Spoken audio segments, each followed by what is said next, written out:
德国再出一个落榜美术生，军力还会再创辉煌吗？欢迎收看前线分析百万百答第15期。近期粉丝们的提问深度明显上升，有些我不查资料还真回答不了了，这是好事儿，也希望大家可以继续保持。好，回归正题。波斯军团实体 303S 问：若二战德国与犹太人合作，特别是犹太科学家，能否率先造出原子弹？不可否认，原子弹的问世，犹太人功劳很大，什么费米呀、爱因斯坦呀、费曼呀，犹太科学家的占比很大。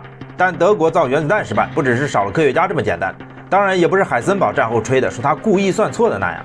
重点是物质基础。咱来对比下德美原子弹研究过程。美国曼哈顿工程总计花费了约20亿美元，德国呢，提前几年就开始研究了，总共折算下来，一共也就100万美元，差了2000倍。德国四面八方都在大战，核能实验室被战火严重摧残，经常搬来搬去，被迫躲进森林甚至洞穴，以避开空袭。而美国呢，人家光明正大的就在全国各大高校开展实验。美国第一次成功的核能反应其实不是洛斯阿拉莫斯，在哪里您知道吗？在芝加哥大学足球场下方的实验室，全国30个实验点负责不同的任务，然后把成果凑在一起，最后拼出个原子弹来。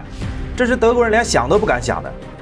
今天这儿被苏军占了，明天那儿被美军炸了，几乎不可能在全面战争的情况下完成这么大的工程，更别说原子弹研发所需要的大量工业资源。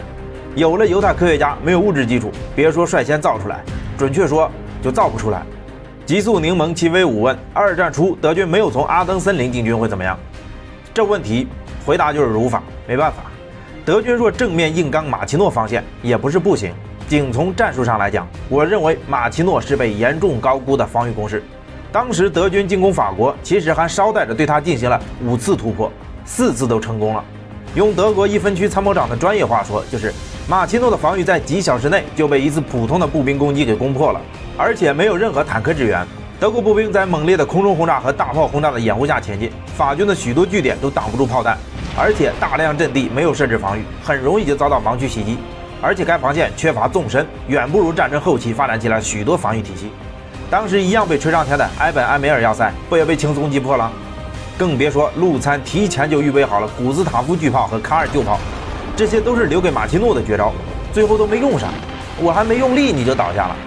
所以德军正面硬攻马奇诺也不是不行，但考虑到波兰战役后德军的战备捉襟见肘，万一打成了僵局就不太好了。估计小胡子能和那群将军打起来，权衡利弊，还是绕道森林靠谱一些。